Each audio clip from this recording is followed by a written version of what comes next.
मोअज़्ज़ज़ सामीन अस्सलामु अलैकुम। आज मैं FIR बज़ात खुद मुतसादम पर बात करूँगा। मुतसादम FIR क्या होती है? FIR में इल्ज़ाम की तारीख मसलन अलफ ने बे को रूबरू गुआन उधार की रकम वापस मांगने पर सर की बाईं जानब डंडा मारकर कत्ल किया और जुर्म की दफ़ा मसलन दफ़ा 302 दोनों लिख लिए जाते हैं। अब इल्ज़ाम और जुर्म की वजह से FIR बज़ाते खुद अपने आप से मुतसादम हो जाती है। अगर FIR में इल्ज़ाम को देखें तो मुलज़म मालूम होता है, अगर FIR में जुर्म की दफ़ा को देखें तो मुजरम मालूम होता है। इसलिए FIR में सिर्फ इल्ज़ाम लगाना चाहिए और जुर्म की दफ़ा नहीं लगाना चाहिए। जितना जुर्म शहादत से साबित हो उस साबित शुदा जुर्म की दफ़ा सिर्फ फैसले में लगानी चाहिए ताकि मुलज़म से ज़्यादती ना हो। इल्ज़ाम की डिक्शनरी मीनिंग क्या है? इल्ज़ाम की डिक्शनरी मीनिंग ये है तहमत लगाना, बुहतान लगाना, किसी के साथ झूठी बात थामना। अब ज़ाब्ता फौजदारी की दफ़ा 245 ज़िमनी दफ़ा 1 और दफ़ा 265H ज़िमनी दफ़ा 1 में इल्ज़ाम होता है जिसमें मुलज़म बरी हो जाता है, और ज़ाब्ता फौजदारी की दफ़ा 4 और ज़िमनी दफ़ा 2 में जुर्म की तारीफ दी गई है कि फेल या गफलत नाफ़िज़ुल वक़्त कानून के तहत काबिल सज़ा हो।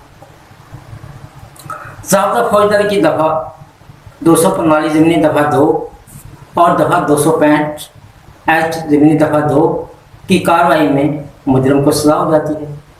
ज़िमनी दफ़ा 2 की कार्रवाई में जुर्म की दफ़ा लगानी चाहिए और जुर्म की जो दफ़ा 245 और 265H की जो ज़िमनी दफ़ा 1 तक जुर्म नहीं लगाना चाहिए। अब देखना यह है कि दफ़ा 154 जो ज़ाब्ता फौजदारी की है उसमें ये लिखा हुआ है कि किसी काबिल दस्तावेज़ी जुर्म के इर्तिकाब से मुतल्लिक़ इत्तला किसी अफसर इंचार्ज पुलिस स्टेशन को ज़बानी दी जाए तो वो इसे तहरीर करेगा या उसकी हिदायत के मुताबिक तहरीर करेगा। अब सवाल ये पैदा होता है कि ये जुर्म की इत्तला होती है, ये जुर्म नहीं होता। जो रजिस्टर होती है दफ़ा 154 के तहत FIR, ये जुर्म की इत्तला होती है, जुर्म नहीं होता। ये बात ज़हन में नशीं रहे। अब देखना यह है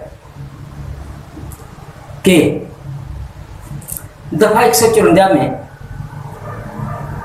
लफ्ज़ इत्तला को इस्तेमाल करने वाला बहुत समझदार आदमी था, क्योंकि इत्तला को साबित करना पड़ता है और जुर्म को साबित नहीं करना। अब कानून शहादत 1984 के आर्टिकल 2 ज़िमनी आर्टिकल 4, 5 और 6 के तहत 3 मेयार कायम किए गए।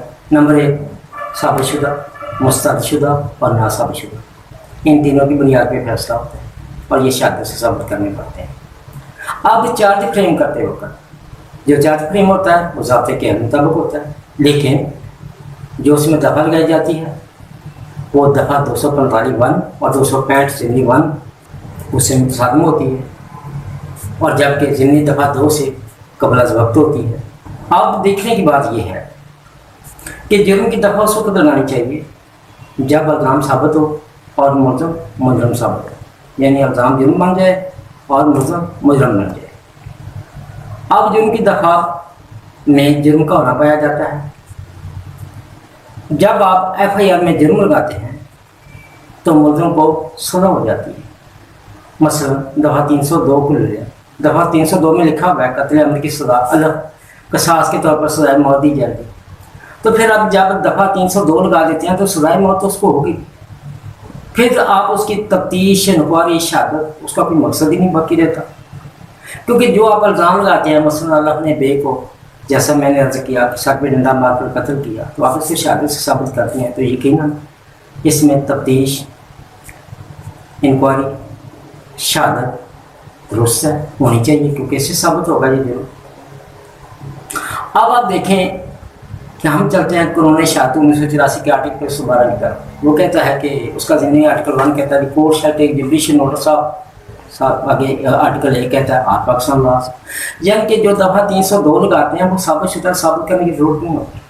अगर उसे साबित करने की ज़रूरत नहीं है तो फिर उसे लगाने की, उसमें FIR में लगाने की, क्योंकि FIR में इल्ज़ाम तो साबित करना पड़ता है, फिर उसमें इसे दर्ज करने की क्या ज़रूरत है। अब इसमें तफ्तीश, इंक्वायरी और शहादत जुर्म लगाने से गैर मुतल्लका हो जाते हैं।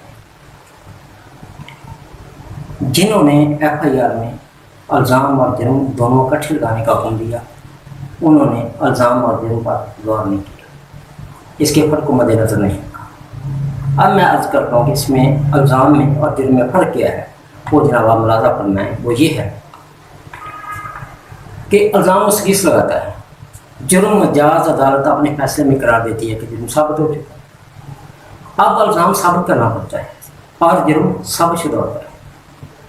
इल्ज़ाम में तफ्तीश इंक्वायरी और शहादत होती है, जुर्म में तफ्तीश इंक्वायरी और शहादत नहीं होती। इल्ज़ाम काबिल सज़ा नहीं होता, जुर्म काबिल सज़ा होता है। किस्सा मुख्तसर कि FIR में इल्ज़ाम लगाना चाहिए, जुर्म की दफ़ा नहीं लगाना चाहिए।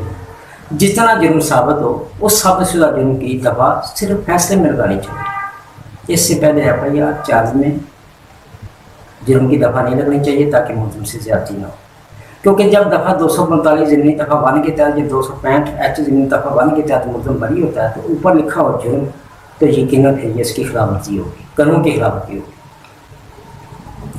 मुझे अफसोस से ये कहना पड़ता है कि ये क्या जिस तरह अंग्रेज़ छोड़ कर गया है कि FIR में इल्ज़ाम और जुर्म लिख लिया जाए, हम उसी तरह लकीर के फकीर चले आ रहे हैं। हमने कभी इस पर गौर नहीं किया। क्या ये बात भी हमें किसी गैर मुल्की ने बतानी है कि आप FIR में इल्ज़ाम और जुर्म दोनों इकट्ठे लिखें? हमने गौर फिक्र नहीं करना? क्या ये हमारी जिम्मेदारी है? हम भी करों डाल रहे हैं। अल्लाह की मेहरबानी, अल्लाह ने हमें भी अकल अता फरमाई, हमें भी ये गौर करना चाहिए कि FIR में इल्ज़ाम लिखना है या जुर्म लिखना है। मेरी राय के मुताबिक सिर्फ फैसले में साबितशुदा जो फेल है वो कानून की जिस दफ़ा में भी आता है वो उस वक्त दफ़ा लगानी चाहिए, उससे पहले नहीं लगानी चाहिए। मुझे उम्मीद है कि आप इल्ज़ाम और जुर्म की वजह से मुतसादिम FIR को अच्छी तरह समझ गए हों। शुक्रिया।